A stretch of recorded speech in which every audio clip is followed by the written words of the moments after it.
इमाम ज़ैनुल आबिदीन ने करबला से वापस आने के बाद सबसे ज़्यादा जो काम किया वो नमाज पढ़ने का काम है। कौन सा? नाराज हो गया हो? नहीं, तुसी आंदे हो पीर साहब नमाज की गल छेड़ती। पीर तो वो चंगा जेड़ा आखे मैं तुहाडे सिद्धियां पढ़ छड़ांगा, है ना जी?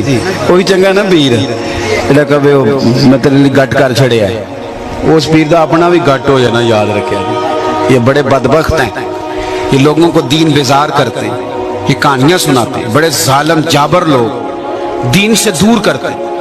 इमाम ज़ैनुल आबिदीन ने करबला के बाद इतने नफल पढ़े कि उनका नाम ही ज़ैनुल आबिदीन पड़ गया।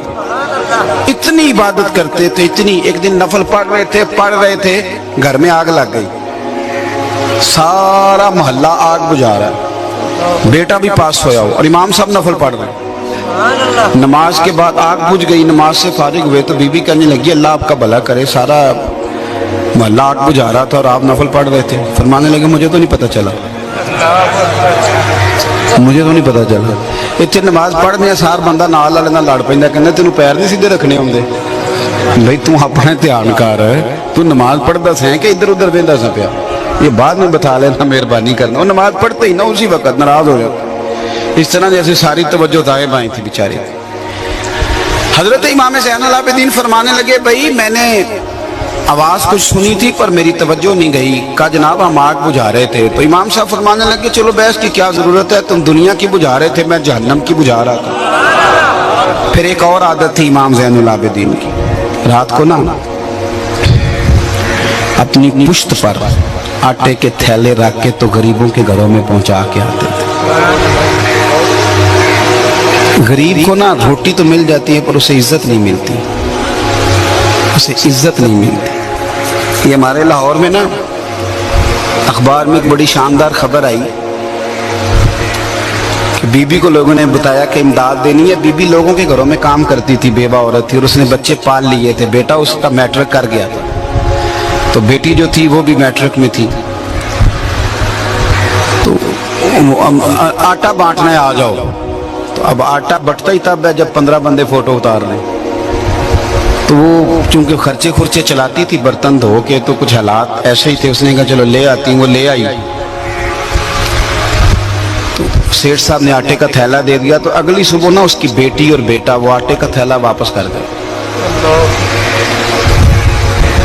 तो उसने कहा पुत्र वापस क्यों ले आए? उसने कहा हमारा अब्बा उस वक्त फौत हुआ था जब हम दूध पीते बच्चे थे। हमारी माँ ने ना मजदूरी करके पाला है पर हम कभी रुसवा नहीं हुए थे, लेकिन तूने एक आटे का थैला दे के अखबारों में खबर भी दे दी, सोशल मीडिया पे फोटो भी दे दी। हमारे तो क्लास फेलो कहते हैं कि तुम मांग के आटे खाते हो।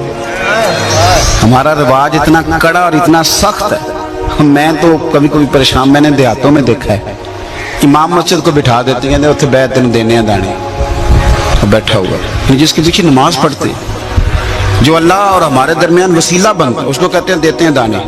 थोड़ा लाए हो, डरें अल्लाह ताला से। ये रवैया अखलाकी रवैया ये होता है। इस तरह खैरात करेंगे अल्लाह के रास्ते में, ये तरीका होगा।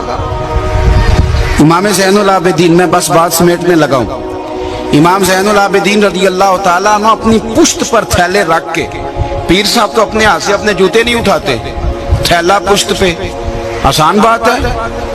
आप पीर तो अब बहुत सारे ऐसे हैं जिन्होंने हाथ भी मिलाने छोड़ दिए। वो कहते हैं वो मेरी रस्सी को हाथ लगा लो हो गई सलाम। उनके एंड पे भी चले जाएं तो वहाँ भी सलाम नसीब नहीं होती, क्योंकि बड़े मसले बहुत ज़्यादा है, कौन मिलाए। और मैं एक ऐसे पीर साहब को भी मैंने देखा कि किसी मुरीद ने उनके यहाँ से कुर्ते को चूम लिया तो नाराज़ हो गए थे, कहने लगे धोएगा कौन? अब तो बड़े बड़े टोकन लगते हैं पीरों को मिलने के लिए, कैसे मुलाकात हो, बड़ा मुश्किल काम है। वजीर से मिलना कई दफ़ा सौखा होता है और पीर से मिलना औखा, बड़ा मुश्किल काम है। तो पुश्त पे थैला रख के जाए और कोई फकीर जाए, हो ही नहीं सकता। पर इमाम ज़ैनुल आबिदीन, सुनो कहानी नहीं सुना रहा, इमाम ज़ैनुल आबिदीन रात को बूढ़े आदमी और शहजादे, इतना बड़ा भी कोई पीर होगा जितना इमाम ज़ैनुल आबिदीन थे। आप खाना काबा का तवाफ करने गए तो अब्दुल मलिक बिन मरवान खलीफा था, वो भी आ गया। खलीफा को किसी ने जगह नहीं दी, पर इमाम ज़ैनुल आबिदीन आए तो लोगों ने तवाफ में भी जगह छोड़ दी। तो फर्जक शायर वहां घूम रहा था, تو خلیفہ کہنے لگا میں ان کو سزائیں دوں گا، انہوں نے میرا ادب نہیں کیا اور زین العابدین کا کر رہے ہیں۔